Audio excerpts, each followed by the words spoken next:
Here we are back downtown Vancouver at Vancouver Film School today. Just wanted to show you this huge green screen room here. I don't know, this is like massive, probably 60-foot ceilings.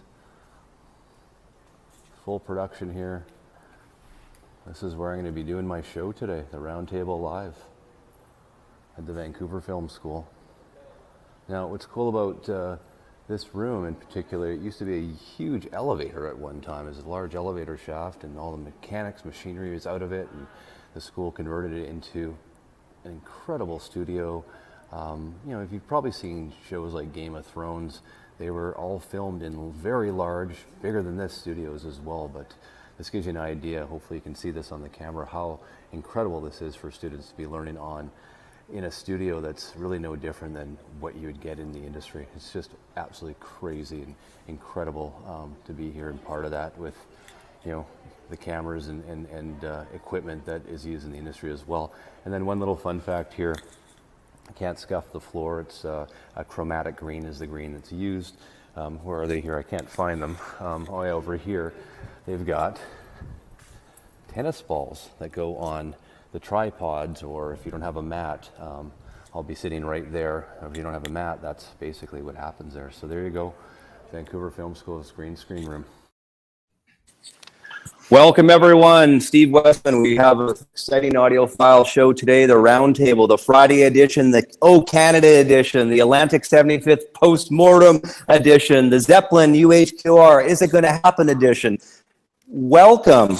Here I am at the green screen in Vancouver Film School downtown. Let's bring in my panel of experts. Let's do that right now and welcome everyone. Whoa.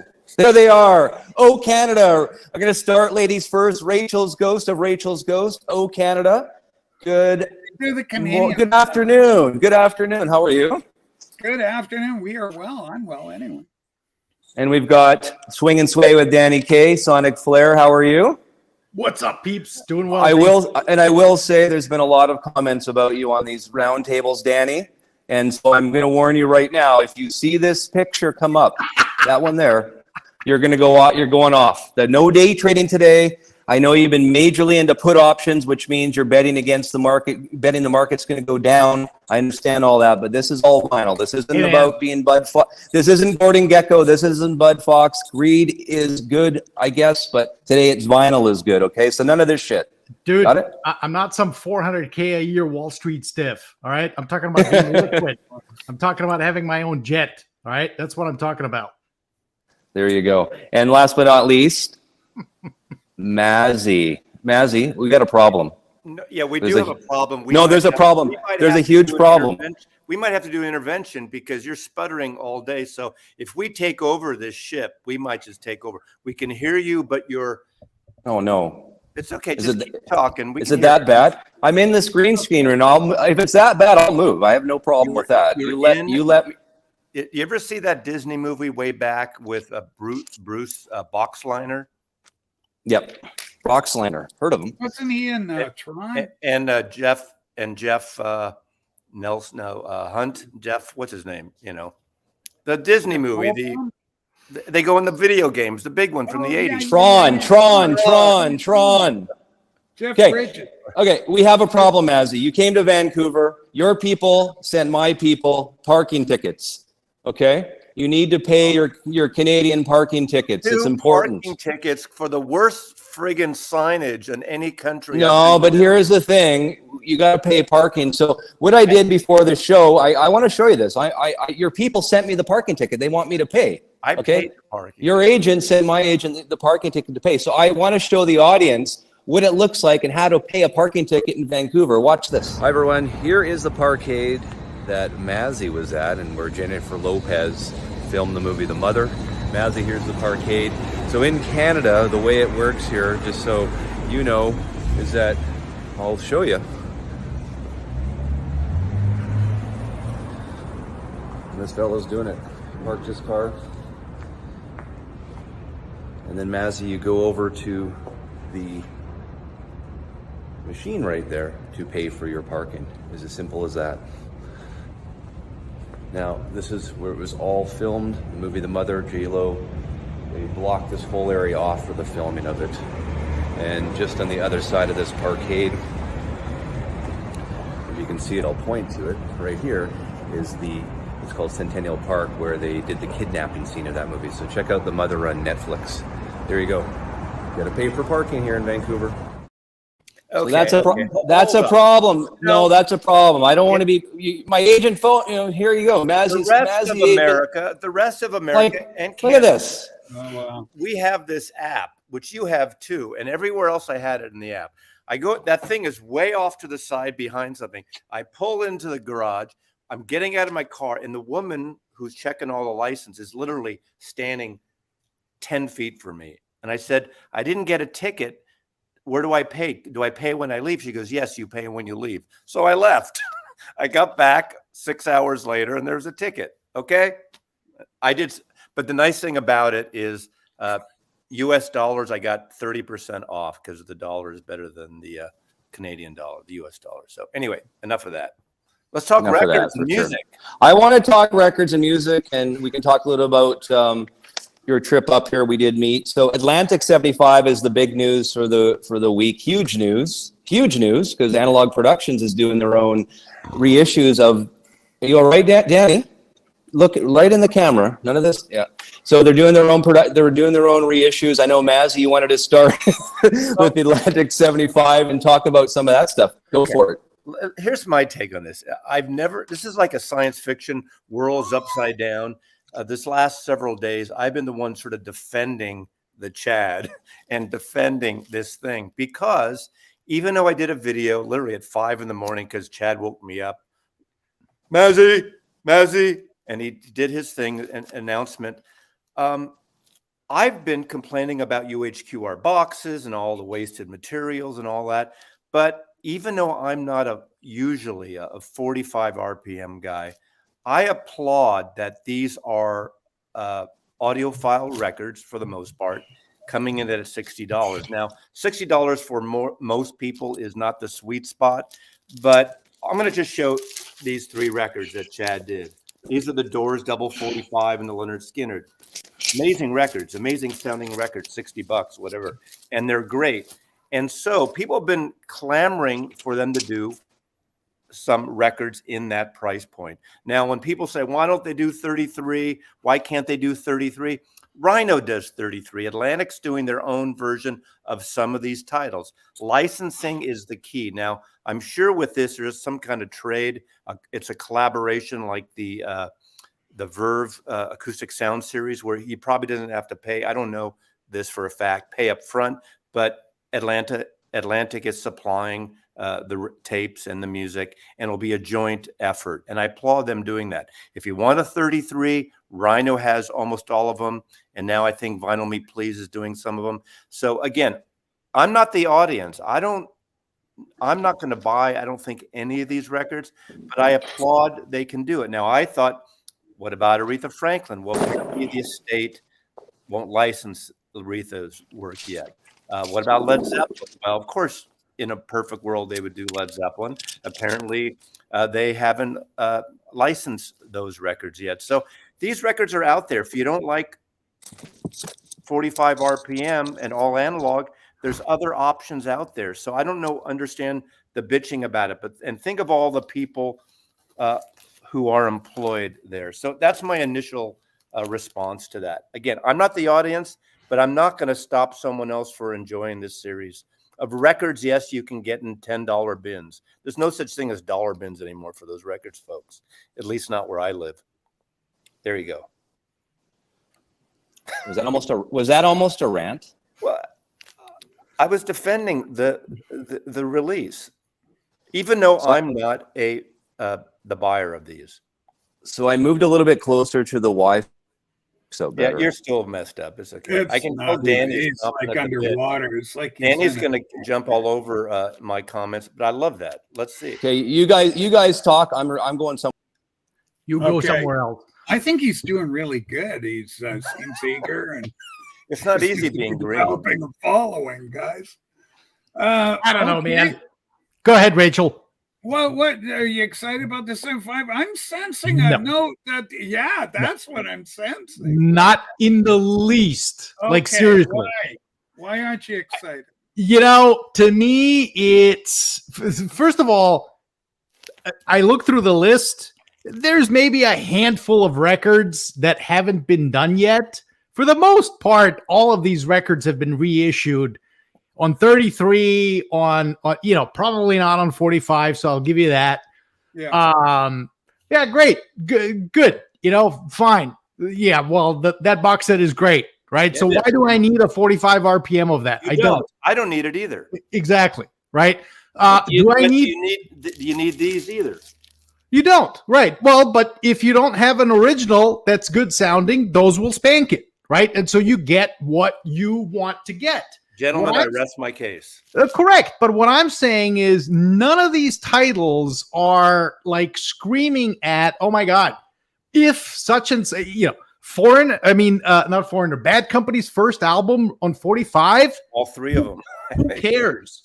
I mean, who cares? I'm sure there's going to be millions of people. Well, not millions, but I'm sure there's going to be people that are going to care. I'm not going to care. Phil Collins on 45.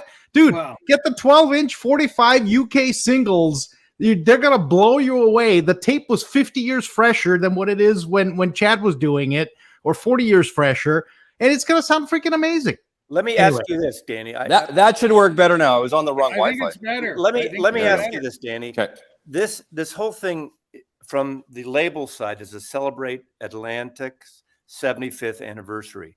I can't think of any other Atlantic records really, aside from even Zeppelin. I mean, do we need them? Well, people want, they love those. What other Atlantic records would they do? I mean, this is kind of covering a basic segment. Yeah, there are more obscure things, but of course, you're not going to sell obscure titles in this format. Of course not. And you're gonna reissue what's gonna sell. I mean, let's be honest about that. You're not gonna reissue something that you personally may think, oh my gosh, this is an awesome title, I love it. But dude, if it's gonna sit on the shelf, if no one's gonna buy it, guess what? You're not gonna do it.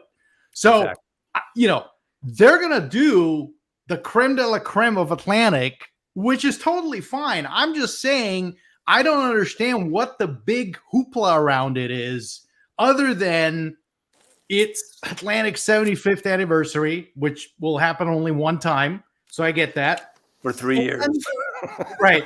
And they're going to be 45 RPM releases, which many of these titles are not audiophile titles in that sense. Well, most of the Atlantic recordings, the Tom Dowd stuff, aren't audiophile recordings. Donny Hathaway, I mean, get an OG for $15-20. You're going to be just fine. Yeah. I agree with you with that. It's just the concept of people have been wanting stuff. Damn well Atlantic's not going to license 33 stuff to Chad. So of course not, because they're going to do that themselves. So what are the options? Not doing it at all? Should they have not done it at all? No, they'll do it. I'm just saying, what is the big hoopla?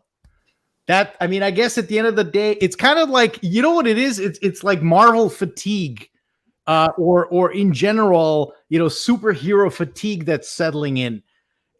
They keep spitting up these movies. I'm like, dude, I don't care. The first Avengers was phenomenal, right? The first Tony Stark film was phenomenal.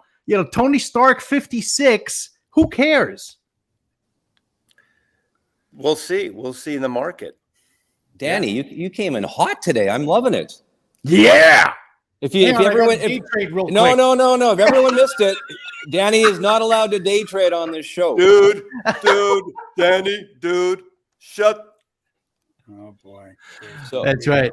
Oh my. Okay, Rachel, your thoughts. I also want to get into something as well, because we always talk about Chad having the metal. I know on your show, Rachel, you guys got into the whole metal thing, and I actually went back, because you guys know I've interviewed Chad, right? Yeah. And I actually asked them about the Led Zeppelin metal. So what I'm going to do, and I'll get your comments after this. Watch this little clip that I had of Chad and myself. Hang on. It's about the classic records Led Zeppelin metal. Listen to this one. So my question, I read this a lot on forums. They're like, Chad owns the metal for classic records. He owns all the metal, so he has the metal for all the old Led Zeppelin albums. Is he ever going to press them again? Can you tell the viewers what that means about owning the metal? and what that actually means to you? Well, they said I own the mill of the Led Zeppelin. Yeah. Well, you can't always believe everything you hear, especially from somebody that don't know what they're talking about. And that's why I have the source, the horse's mouth. Well, we do have some metal from classic.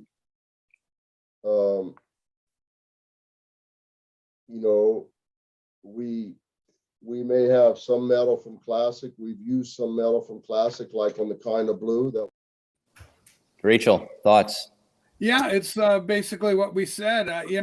There's some, unfortunately, because of the nature of the world and the way it is, we've had controversy with Chad and some of the people on my channel. Not so much myself.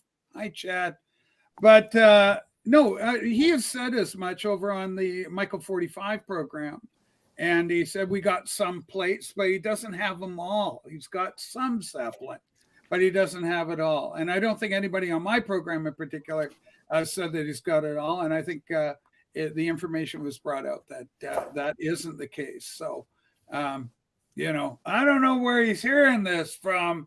Well, that's why I wanted to go back to that interview from last year. He says we have some metal, we have some classic records metal. Classic Zeppelin plates, that's for sure. But like Mazzy said, and I think he said it at the top, licensing, that's the key. And is Jimmy Page gonna capitulate and allow AP to do a third party license on his stuff? I don't know. Now, and he's going to stipulate that he has to be the one that listens to the final. Well, I would, I would think he would be for sure. Here's the rumor has it that years ago when Michael Hobson did the classic records, he's Mr. Classic Records guy, the main guy, that they licensed Led Zeppelin to do these 33 records, and unbeknownst, apparently, and I don't know if this is fact, but I've been reading this lately. It's on the interweb, so it must be partially true. Everything's true on the interweb. Is that my Classic Records went out and did 45 RPM versions and the 45 anvil case, one-sided thing without asking permission from Plant, Page, whatever. Those guys freaked out. And so he's really off the whole audiophile thing. That's what I've heard. Don't know how true it is. Amongst many other things. Interesting. We'll see. I mean, you would think that maybe they would reissue it themselves. I mean, if that's going to be the biggest, Atlantic would just do it themselves. Atlantic would just do it themselves and make more money that way. And Jimmy Page would have more in his pocket. That's not their audience. The mass market people don't want 45. So of course it's easier for them to have a. Okay. So let's talk 45 and some of the Atlantic reissues. Okay, that are coming out. So I one in particular I want to talk about. So we've got Genesis Foxtrot. Okay, the album. So there's a song called Supper's Ready. It's a 23-minute song. So they have to break that one up. That's going to be one full 45 RPM record. I think there's like a little intro. Did you ever have an 8-track player back in the day? I did. Well, my dad did, but I'm just saying my point is this, right? My point is this, it's not going to be in that order. It's like breaking up side B of Abbey Road's medley. You can't do that. You can't ever break up side B or side B of Abbey Road. No. Right. So that one, and then yes, Close to the Edge. There's a part 1 and a part 2. Part 1 is at the very track 1 it's track 1 side A, and part 2 is side 2 track 1. So it breaks up the sequence of that album as well.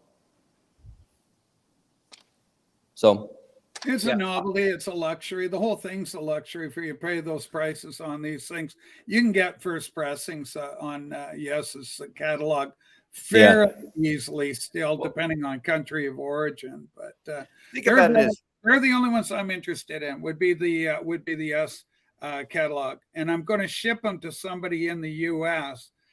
Buy them, get them someone to contact the U.S. and bring them across the border myself, rather than paying Chad and company. It's prohibitive for us Canadians, Steve, to get this. Would we all agree? Let me ask this. Yeah. Do we all agree that if you really sit down and play a 33 out of a really nice sounding record and a 45, the 45 will sound somewhat better just because of the nature of physics and audio. And it's like one of the best sounding records in my collection. I have the 12-inch 45 RPM of Go Your Own Way from 1977 before Rumors came out, a promo only.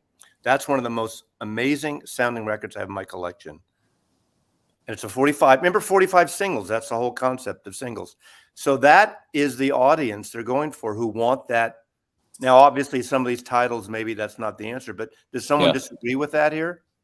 I wouldn't disagree. I mean, we know that 45, there's more room on the record for those songs, so it's going to bring out the best and bring out the best of those master tapes. I get it. I'm not sure if Yes is being cut and mastered by Chris Bellman, but I do know that Chad mentioned that Bellman's doing the whole Genesis and I believe Phil Collins reissues as well, because he did them in the past. And I think what Genesis has, this is the first time since I want to say 2017 that they reissued the Genesis titles. I could be mistaken, but it's been a while. I don't know. I'm not a huge Phil Collins fan. I'm not into Genesis that much, but I think that's around it is. And I think Bellman did it last. So it will definitely be interesting to hear what those are like. I mean, I'm probably not going to buy the Genesis. I mean, the limited edition, I think it's Phil Collins is not going to be around for very long. It's a time sensitive thing. It's not how many were pressed, but how long they can actually issue this for. So it's more time than pressings. Chad was mentioned as well. It's very interesting. Let's face it. I mean, Face Value and the other album. I mean, they're okay sounding. They're kind of like Led Zeppelin. It's not like the hottest sounding record ever made. Mm-hmm. So is the 45 gonna do something for that? Yeah, I was talking about Collins. I don't know. Maybe Phil Collins definitely are an 80s sound, that Hugh Padgham sound. That is it dated? Is it not? It will be interesting to hear. Yeah. Here you go. Yeah. This is my original. This is 1981. So Philippe from the Jazz Bums sent me something hilarious. He goes, if you really want Phil Collins in 45, buy the 33 and play it in 45, because then it's that much quicker you get to listen to it and get done with it. So I thought that was brilliant. I endorse this message. So buy the 33 original, play it at 45. You're going to waste half less time than you would if you bought the 45 RPM. Boom. Although In the Air Tonight's a wonderful song. Come on. There's some good songs on that whole album. Get the 12-inch 45s UK DJ editions. I've got probably the biggest Beatles expert in Canada, Rachel's Ghost, and I probably have the biggest Beatles expert in Seattle, Mazzy. Oh, got you there. But if you look here, Tomorrow Never Knows is one of the tracks, and this was obviously recorded during the time, just right when John Lennon was murdered. So he did that tribute, Tomorrow Never Knows, of that. It's an all right version. I obviously like the original, but yeah. So yeah, if you want to listen, just buy the 33s. They're $10 in bargain bins. Play it at 45, easy, done and done. But thanks for that, Felipe. That's really good advice. The Light in the Attic just issued the final two Morphine albums. The second of which, the one that was the posthumous album, but it's a great album. It's 45 RPM, not that one, but it's 45 RPM. They chose to do double 45 RPM of that, and it sounds fantastic. Yeah. There are certain Peter Gabriel, when they reissued those, 7-8 years ago, some of those albums, remember, they had the German and the English versions of the Peter Gabriel solo albums. Some were in English, some were in German vocals. Some of them were 45 RPM. I would rather Music Matters Jazz. I have about 75 Music Matters Jazz. 2/3 of them are 45. But I would trade in an instant if I got them all for 33. Even though I love the sound, I would trade them straight across. They didn't make them all in 33. Well, the original Music Matters Jazz was 45 only. Right. And the last 2 years when they went with the SRX, right. That was only 10 titles. Right. And of course, you could buy them for $33, and then they went for $700 on eBay. And right. Nice. Did you just see that on one of those monitors right now? Yeah. Dan? Yep. Day trading. Yep. Day trading records. No. Listen, here's a list. I just punched this up. So Genesis, here's a list. Anyone interested? I mean, I know Mazzy's not a big fan. I mean, I love the Peter Gabriel Genesis. I just don't like the Phil Collins Genesis. So I mean, I'm not going to buy the 45s, but these are my two Sick of it favorite. now. It'll be interesting to see. I would love to know the demographics of who's going to spend $60 to get Genesis Abacab or Genesis Mama. I'd love to know. I really would love to know. The kids around today, they don't have a clue what it is. Us, obviously, we know what it is. But your average consumer going to spend $60 for Abacab or Mama? I don't know. No, that's Do you not think gonna Atlantic is forcing the issue on certain titles? You can get these, but you have to do these type of thing. Probably. Yeah. I wouldn't be surprised. well, right now I went to my record store yesterday, and I mean, some of the Atlantic 75 is already out, the clear vinyl. I mean, you can get the In Excess Kick 75 on clear vinyl, Led Zeppelin 4 on clear vinyl. I didn't reckon probably in the US are $25. Probably they 30. were 25 to 30. Rachel, I went to London Rugs, as you know, because they've got lots of selection here in downtown, and they've got a bunch of the Atlantic 75. So clear vinyl. I didn't recognize the mastering engineer on the Kick album, but They're and digital cuts too. I think. well, they are digital cuts, and I'm assuming that it's the Led Zeppelin masters probably from the last go around that Jimmy Page did. I I can't think imagine so. it being any different. Yeah. Right. You'd have to think. Actually, right? So- the one Led Zeppelin that I speak highly of from the recent sort of last 2 decades is the 2003 or 2 or whenever it came out. Their greatest hits. What the hell was it called? It's that red cover. Mothership. Yeah, Mothership. Yeah. But the original pressing, not the repress that came from a different master and sounds absolutely friggin' dreadful. The first press of Mothership is actually pretty damn good. You can't hate anyone who puts out a record when one entire side is Freebird. So, Good song. right. That's a good album, though, Mazzy. I will make good album. I will make a point. I mean, I'm a big NXS fan. Been to their And concert this many album- times. 1 second, Mazzy. I wanted to answer this just because it's a kick. It's going to be in 45 RPM. It was produced so well by Bob Clearmountain anyway. So, I mean, the original sounds amazing. So, I mean, it's going to be simple to say if they did it properly. I'm not sure if it's Kevin Gray, if it was Grunman, if it was Bellman that does the remastering and cutting in this one, but the kick will sound good. It has to. Go ahead, Mazzy. No, just bring George Borden's comment up. He's absolutely right. And this is where I support them making more records. I think things should be in print on any, I don't buy a lot of audiophile records. I dip my toe, I buy some. But there are people, we know some that are really into that. They buy fewer records and they want to test out their great system and show it off and will want some of these. Now, I agree with Danny. Atlantic, they just happen to get Atlantic records right now. I wouldn't call them they're great sounding records. Tom Dowd, if you ever listen to Layla, one of the greatest albums, but it's not a great sounding record. Tom Dowd and those guys, that whole, stack stuff. It's got a sound though. I mean, you can't knock an Aretha record. It's a friggin' great record, but it's not, it's not even this in terms of sound wise. Oh, the Roberta Flack. What is it with Killing Me Softly? Oh, Danny. Yeah, that's gonna be freaking killer. That's gonna be amazing. So, there's definitely some in that list that are gonna be killer sounding records, but anyway. I haven't heard anyone mention this one because people always think of Silk Degrees. But this is the only album he did on Atlantic, and it has a great Loan Me a Dime with Dwayne Allman on it. This is a fabulous album. Ironically, this might be the only record I would try on the double 45 because I love this record so much. It's nothing like Silk Degrees and the Blue-Eyed Soul stuff. It's just a great bluesy rock album, and it is such a good record. So this is the one that I might check out or want to hear at least. Rachel, which ones are you buying? If any, it would be the Yes Linus I Get Fragile, Yes album, Close to the Edge, 90125. But Novice Nick, it's not so much that Jimmy Page produced the album. He produced the originals. He's the guy.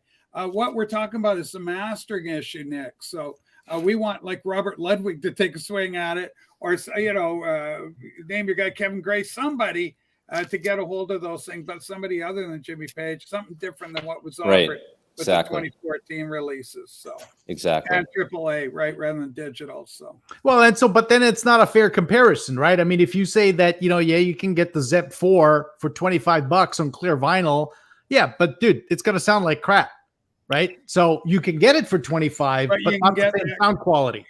Yeah. Tubalandia, you're absolutely right. Fillmore East, Allman Brothers, wonderful record. I mean, there are exceptions. I'm just thinking there's a sound, and that's recorded live. It's not recorded down in the Muscle Shoals or any of the studios down there, Oceanside, whatever. But there is a difference. But you're right. I am inconsistent on some things. Tom Dowd's a great producer. He's just not that kind of producer. I love those records. It's when you're trying to shove those records into the audiophile scheme of things, and they're not that. Well, Tubalandia, his favorite album of all time is at Fillmore East. So there you go. He knows a few things about that album.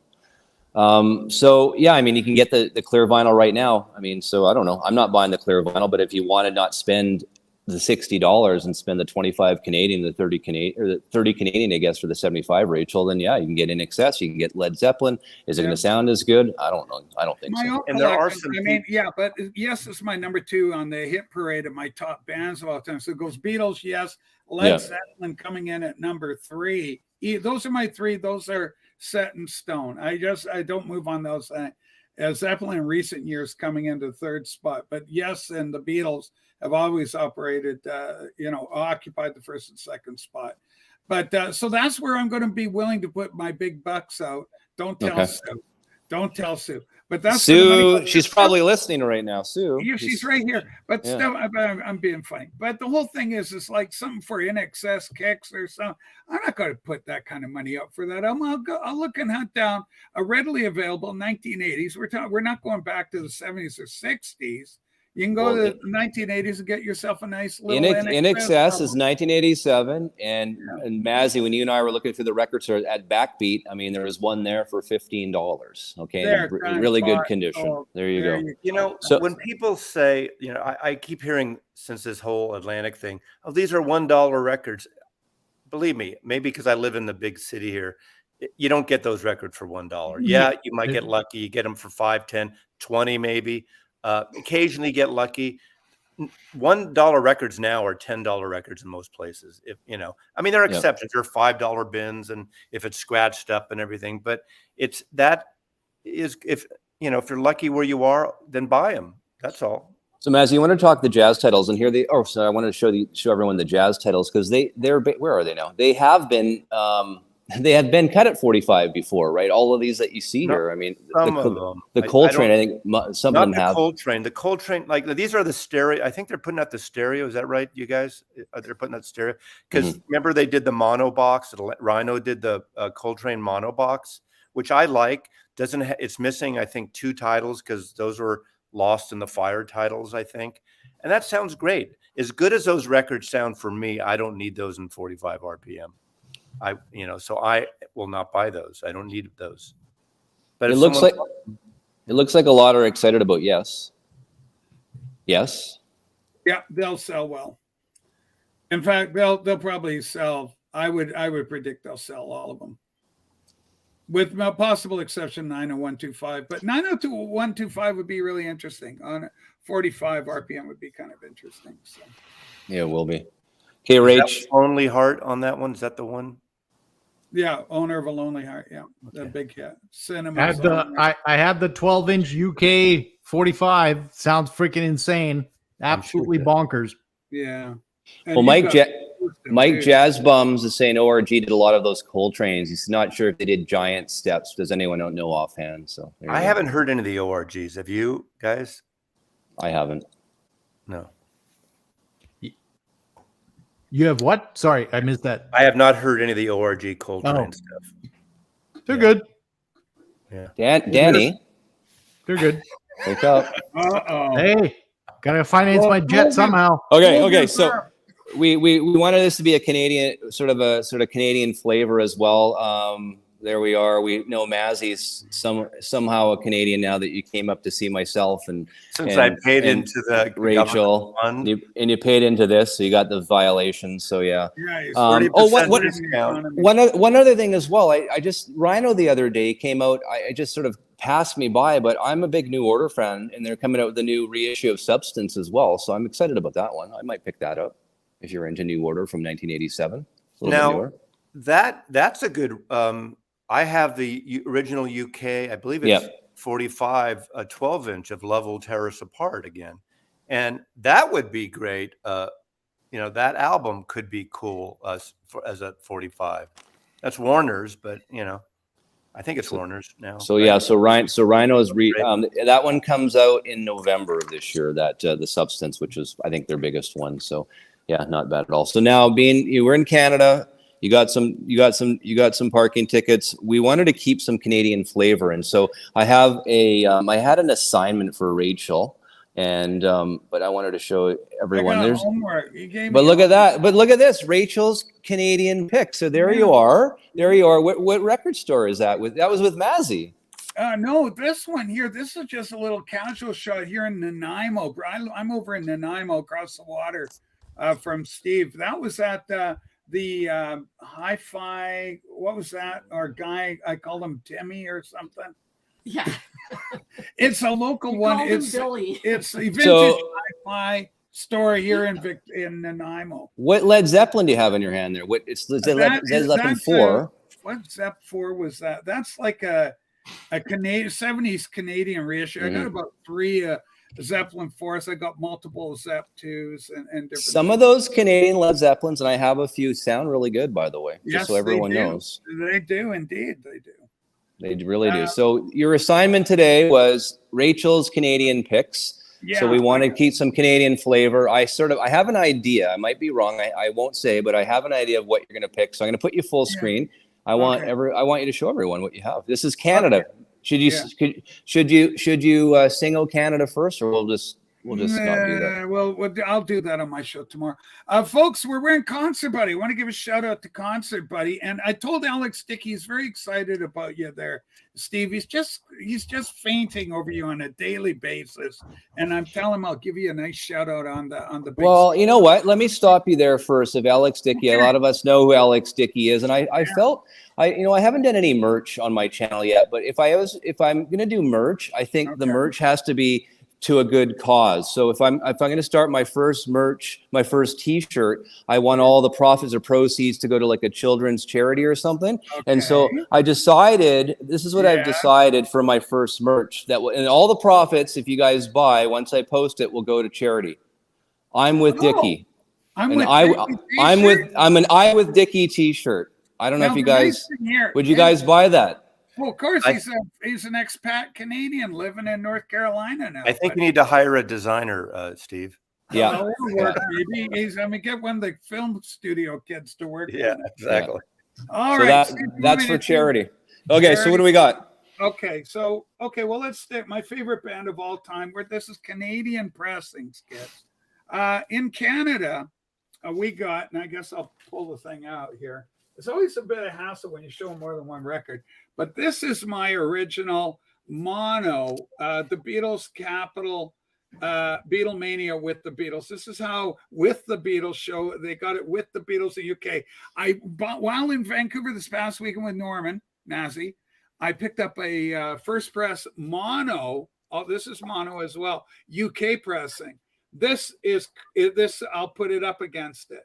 This thing just cooks. This is a beautiful Canadian pressing. The Americans got this as Meet the Beatles. Kind of same cover on all of them with some variations on the theme. This thing is beautiful. This is a reference sounding pressing. I put this on my system, and the energy that comes off this, it's like the Beatles' second album in the U.S. Mazzy's spoken at length about that on his program, and it truly is a great sounding rock album. But this thing, it just sounds so darn good. And one of the things we had in Canada was a guy named Paul White. And Paul White was a guy, he's born in 1933. He is a Beatle lover. He's from England, so he's English, you know. Oh, hello, lads. And so he got the whole English thing. He got the whole Beatle thing. Meanwhile, poor America got Dave Dexter Jr. Dave Dexter, he's born in 1915. The Beatles come along, he goes, it's kids' music. I don't understand this Elvis thing. What Beatles, what Bugs? And so he didn't get all. He goes, we need more jazz. So they got the jazz guy in charge of the Beatles catalog. And then he decides to add reverb to it. He edits it. So the Americans got a really bastardized, excuse the French, bastardized version of the Beatles. So these guys, because of Paul White honoring the Beatles music, you get a much truer representation of the music here in Canada. Go ahead, Steve. So Rachel, fun fact on that, I do believe that us Canadians got that album. It was released to Canada before the United States, if I'm not mistaken. 1963. We got this right. in 1963. We got that before the Americans got it.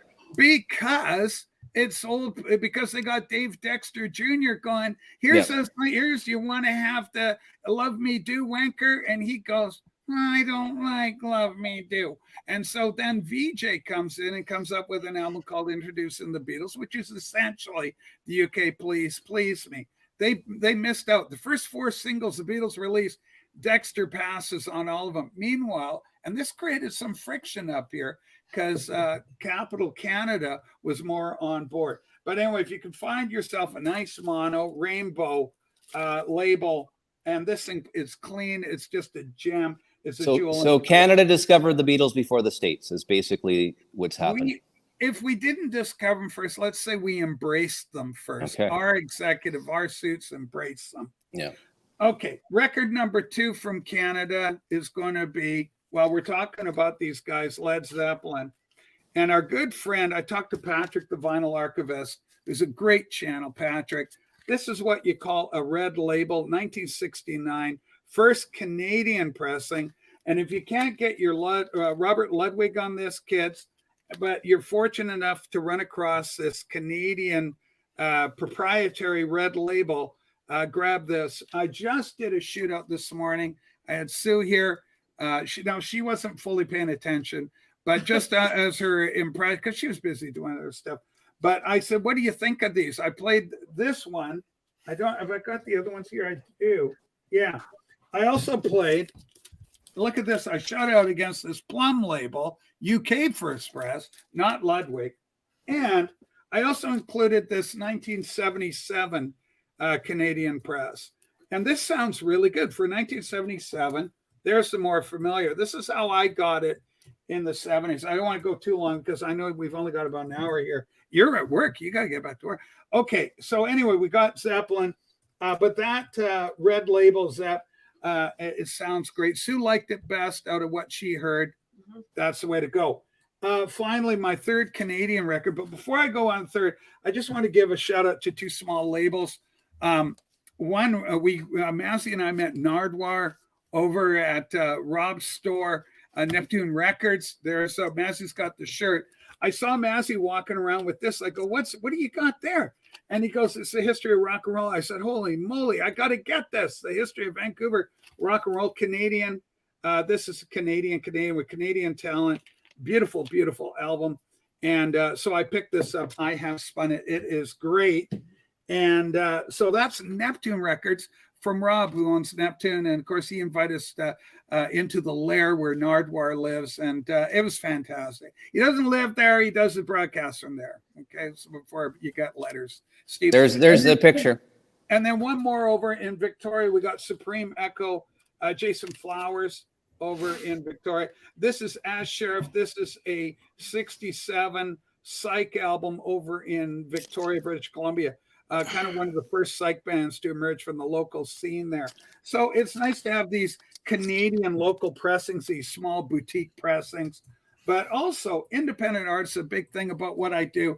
And into the digital, obviously we're talking all analog with those, but there are some nice sounding digital records, none better than Project Gemini out of Ontario, Canada. This is our good friend Mark Kopernicki. in the year. I chose this one because this is my favorite of the three. There's book one, there's book two, book three. This is my favorite of the three. And he does everything. And our friend David Donnelly from the UK appears on this. Lee Pomeroy's on here, and Billy Sherwood, Yes People, is also appearing on this. And he really goes to full bat. Mark masters this, he mixes it.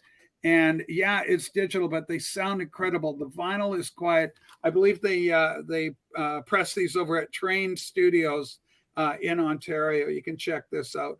Very nice indeed. The band is called Project Gemini, available on Bandcamp. But there's a Canadian plug.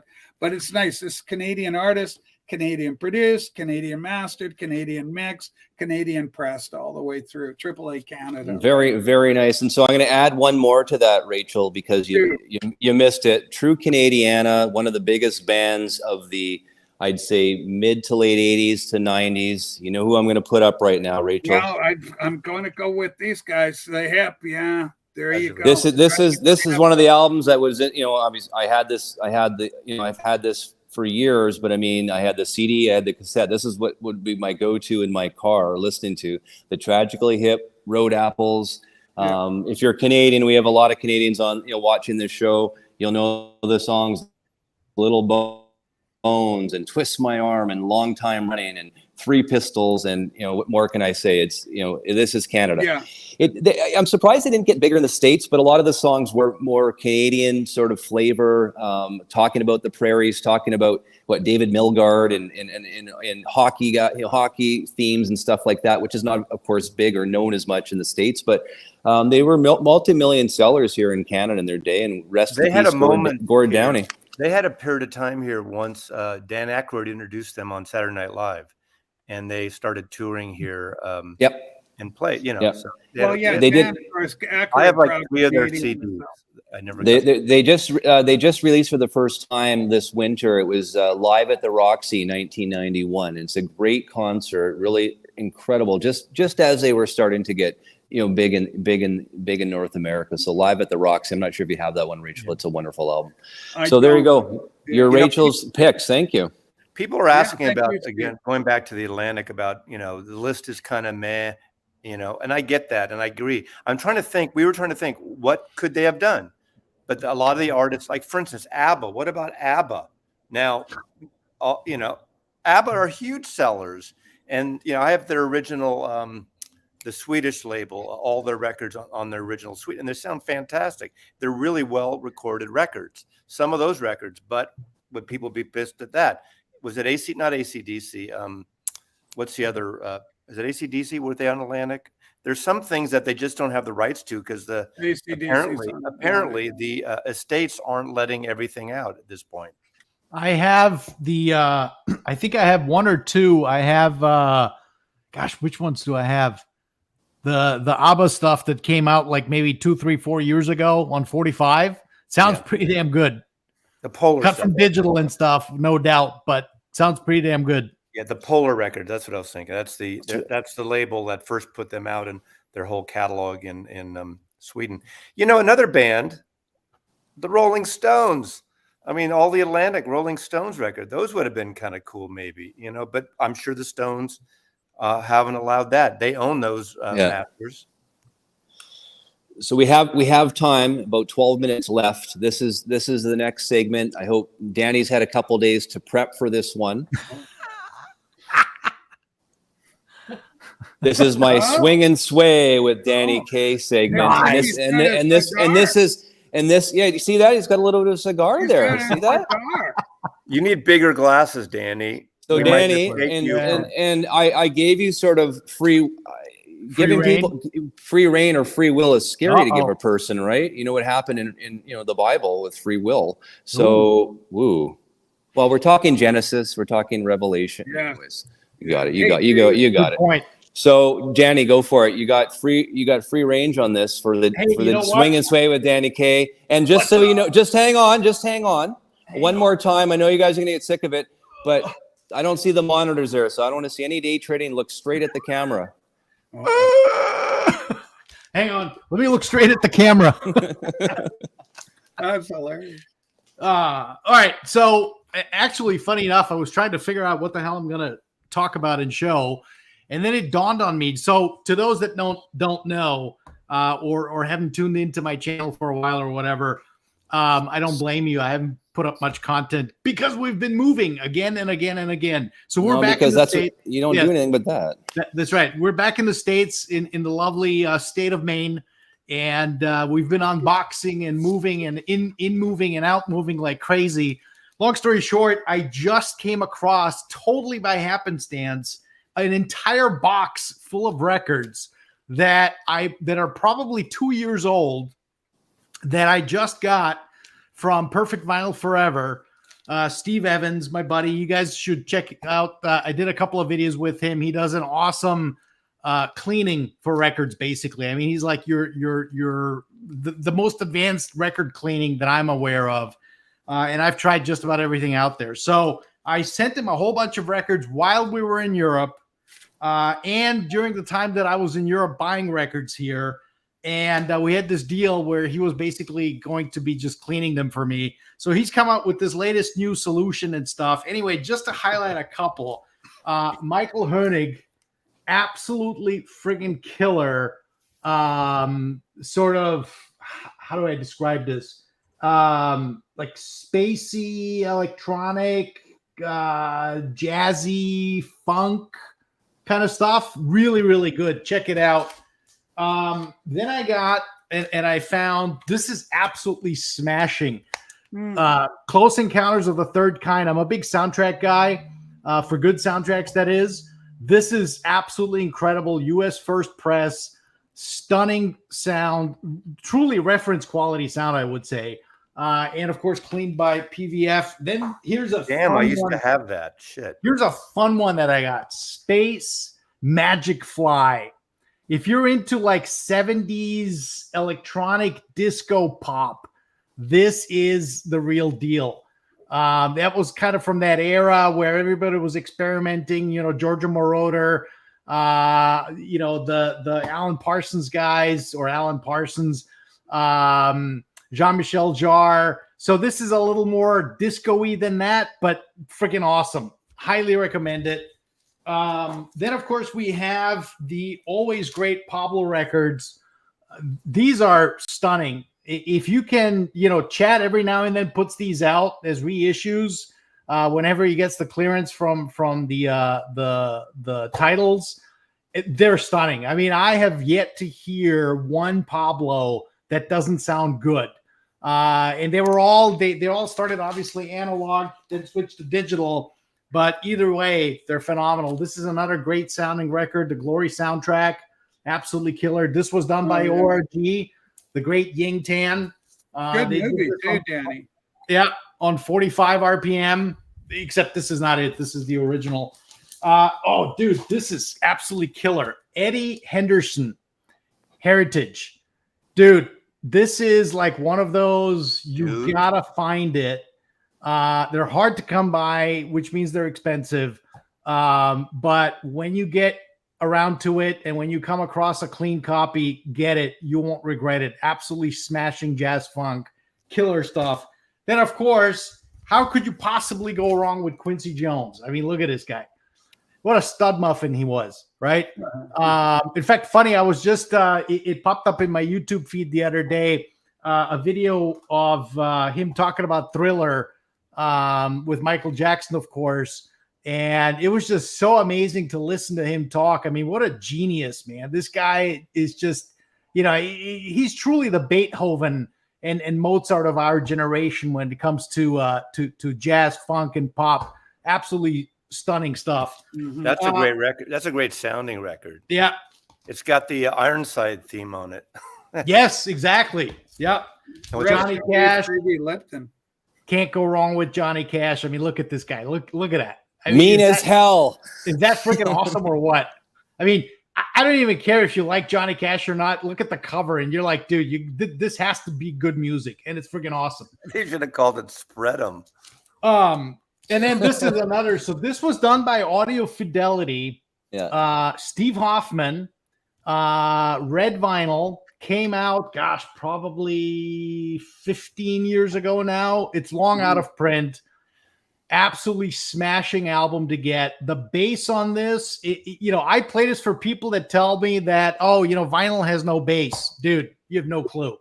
Like, put this on and your pant flaps are gonna go into overdrive. And then finally, two more, an original copy of Chicago 6, killer. And Teruo Nakamura, Rising Sun. This is killer. Japanese jazz funk. Get it. I'm done. Thank you for listening. Hey, and no day trading. You really took this assignment to heart this time. I am really happy about this. This is amazing. I think he went to his local to the dollar bin this morning and just grabbed. He did. Someone You just can get those for $1 in the dollar bin. I don't know why. 50 cents. What are you talking about? $1? That's for rich people. We woke up the beast here. Oh, The one thing though, and Rachel Quincy Jones said something a little bit about the Beatles not long ago. I mean, that's I have a problem. I have a problem with that. Yeah, he said the Beatles. He's a They're big hacked. ego guy. He's a big ego guy. He had fights with Michael Jackson during the whole thing with Beat It, and they had some difficulty trying to get that settled in. And Quincy said, "Go with this," yeah. With the bass line, the riff, yeah. I never really thought about it, but I mean, if you go to Thriller, the album, I mean, Thriller is one of my favorite songs. Love the video. That was a big video back MTV days. But Michael Jackson didn't even write that song. It wasn't even his song. Dude, he never should have left and parted with Quincy Jones. That was his biggest capital mistake he made, amongst many others, no doubt. But I think him splitting up from Quincy Jones was like the doom trap. That would be an interesting thread. Artists who shouldn't have left ex-producer, whatever producer. Harry Nilsson shouldn't have left Richard Perry. The Beatles and George Martin. Yeah, there you go. I mean, that was like after the fact tape thing. That was a little different, but yeah. Well, no, let it be though. George Martin did the initial initial recording of that. Yeah, they went with 3 producers on that. Yeah, so that'll tell you something about it right there. That's kind of weird. Well, you know what? This has been amazing. I mean, notice we're at the top of the hour. It does go by fast, eh, Rachel? 1 hour? Pretty darn quick, yeah. Apparently, when I say time flies and you're having fun, I don't look like I'm having fun when I'm saying it. I'm hoping that you see me smile. I'm having fun. This is great. And, Mazzy, just before we go, we were talking about this when he came here. See what's behind? I did a little bit of a setup here. That's from the X-Files. So this bug here, and I'll show you this, guys. I was putting this up when everyone was talking. Let me go to full. Shit. Look at this. X-File props. That's so gonna give me nightmares. So at Vancouver Film School, these were donated to the school after, I think this is from the first or third, I think it was third season. Apparently these were part of the X-File set. So I found this old turntable in our prop room, and I found another little guy here that I wanted to show everyone. So I showed Mazzy this as well when we went through the prop room. So I thought that was pretty cool.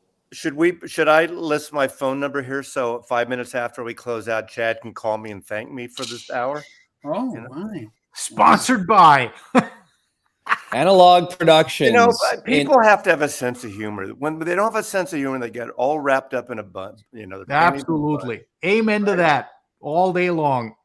Well, I think that's the thing. I mean, in Rachel's channel, you do a great stream, Rachel. That's lots of fun. I think you got to sort of, I mean, this is fun. I mean, we are talking about probably the most extreme first world problems in the history of mankind on these channels. I mean, really, let's, you see what's going on with the earthquakes right now, and here, even the homeless problem here in Vancouver or in San Francisco. I mean, we're talking about, we're complaining over $100 records that don't sound as good as originals by a fraction. I mean, really. So let's have a little bit of fun, We've got to be the perspective here about what money costs and whether you agree or disagree on inflation and economics. Some people can afford different things and some people can't. And there are plenty of options. That's the thing. There are plenty of options. Yes, records have gotten more expensive, but you can find inexpensive records. You don't have to go to these big audiophile ones, or you can make a YouTube channel and have labels send you records.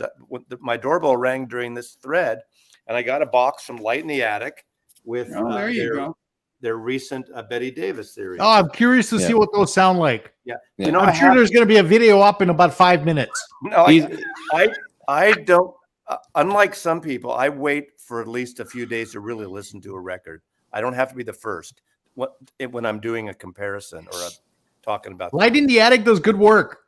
They do. And I got a Ooh. Whoa. this is a retail. Nice. Hang on. I want to see the poster again. Put it up. That's awesome. I love it. I'm really curious to see what those sound like. Well, I'm wondering, they're probably exactly the same because they put these out before. You know, they've been on Light in the Attic for at least 5 or more years. So after this, go to Mazzy's channel. You should just do a live thing. Just go live and just go and talk about them for half an hour. Yeah, I got criticism yesterday. You do too many videos, Maslov. And I kind of snarkily said, well, how do you get to 29,000 subscribers if you don't do a lot of videos? And I was kind of doing it. Yeah, there's some truth in that too, though. Yeah. Well, and that's the thing. I mean, all of us here have channels, and obviously a lot of our viewers do channels as well, but it's all about content. Go out there and do some stuff. I mean, I did a challenge to the YouTube vinyl community and said, hey, pick some of your favorite female artists and do a quick video on it. I mean, I know Mazzy did one, which was great. I did one, Jason Arsenault, who's new to YouTube. He did a great one as well. Just, do simple stuff. You don't have to reinvent the wheel. There's some great stuff out there. And we want to talk about that. Thank you. So that's the Craft Records, Bernie Grunman, Monk. Tell me about it. It's slightly better than the 2013 OJC. Not a lot. Put it up.